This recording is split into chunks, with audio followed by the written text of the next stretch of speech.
Okay, that's enough of that. As much as I would love to sit here and talk about how great the Mustang is, that's not why we're here. What we are here to do is to take a dive into the Mustang's past and present and take a good hard look at the cars that should have never happened. And more than likely piss some of you off in the process. This is the 5 worst Mustangs ever made. Alright, first up we got number 5. The 4th generation 94 to 98 Mustang. So this car almost didn't make the list, because it's not terrible, it's just not good either. I'm not going to say much about this car because there's really not much to talk about. It was underwhelming in performance and appearance, and really overall it's just one of the more forgettable Mustangs ever produced. It does however get bonus points for this totally kick-ass commercial where they compare it to the classic Mustang.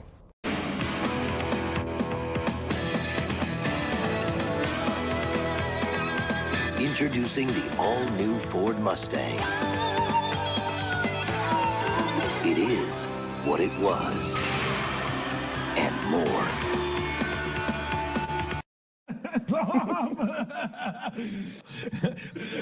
Number 4. The 1971 to 1973 Mustang Coupe. Here is America's answer to the great European road cars. But how does a great European road car designer feel about it? Over here, sir. Our new Mustang Grande, the elegant one. Elegante, mucho grande. Yes, sir. One of 6 completely new Mustangs for 71. Sí. Oh, grande, hi. That long, sloping hood is something, eh? This year's Mustang has a wider stance for better handling. Aquí. That tunnel roof line, eh? Oh, yes, sir. It's one of 3 unique roof lines Mustang has, and with an optional rear window defroster. It's all new and just about as plush as you can get. New thin... Okay, so before I started on this, I want to make something very clear. I'm only talking about the coupes. I'm not talking about the Mach-1s, I'm not talking about the fastbacks, and I'm not talking about the convertibles. I'm only talking about the coupes here. Which honestly, I really hate to say, because from 64.5 all the way up to 70, I absolutely love the coupes. Every different year, every different variant. I've owned several myself, but when it comes to 71 to 73, Ford really dropped the ball when it comes to the coupe. When Ford introduced the 1971 redesign, it was the biggest Mustang Ford had ever made. The front end of the car was really long, which looked good on the fastback and convertible models, but just didn't mesh well with the rear end of the coupe. Now you might say that's just my opinion, which it is, but if you take into consideration that the 71 through 3 coupe is by far the cheapest classic Mustang you can buy, it would seem that a lot of people agree with me. With that being said, there is a lot of people who love these cars, and with the prices of 71 through 3 fastbacks and Mach-1s going through the roof here lately, there is a growing market for them.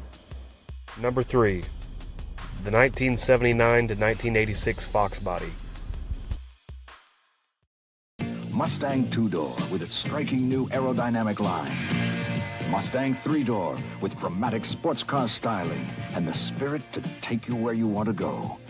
And Mustang Ghia with the proud look and elegance of a thoroughbred. The beautiful new breed of Mustangs for 79.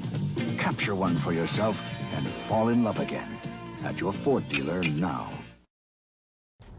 When the Fox Body hit the streets for the first time back in '79, it was nothing to get excited about. The base motor was a 2.3-liter 4-cylinder, making a blistering 88 horsepower.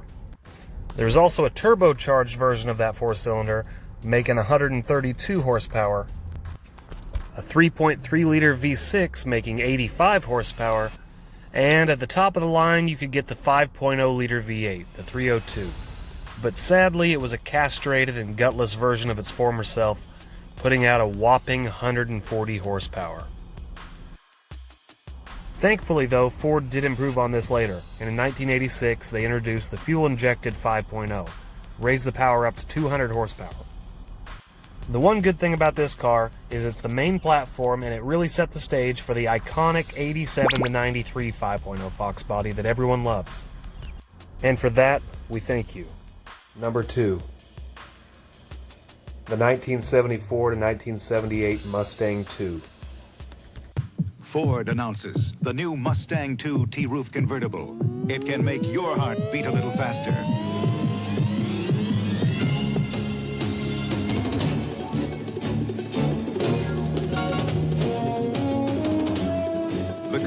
kick is back. The Mustang II T-Roof Convertible. Try it at your Ford dealer. See if your heart doesn't beat a little faster. When America needs a better idea, Ford puts it on wheels. Oh boy, the Mustang II. Where do I start with this one? When it debuted in 1974, you did not even have the option to get a V8. The biggest motor you could get was a 2.8-liter V6 that would rocket you from 0 to 60 in 12.2 seconds. Not to mention it was heinously ugly, and Ford actually had the audacity to offer a Mach 1 in this body style. Yes, really. A 74 Mustang II Mach 1 V6. That is blasphemous! Yes, blasphemous indeed.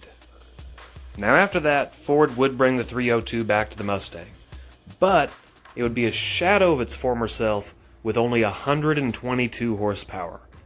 And they put that 122 horsepower 302 V8 in everybody's favorite Mustang II, the King Cobra. It was by far the flashiest of all these junk heaps, and Ford produced it to compete directly with the Pontiac Trans Am.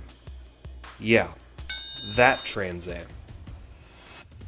Now, I do despise the Mustang II, as do most people, but I am grateful it was produced. A lot of people believe that if it wasn't for this car being produced from 74 to 78, that the Mustang would have been discontinued altogether.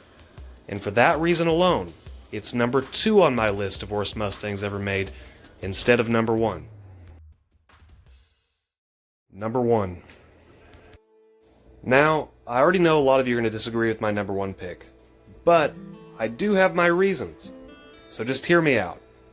The number 1 worst Mustang of all time is the Mustang Mach-E.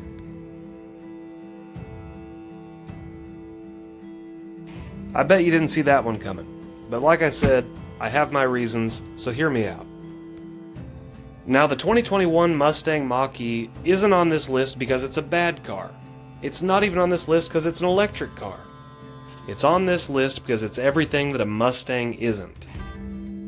The Mach-E is a 4-door, all-wheel drive, electric SUV with Mustang badging and Mustang-styled taillights.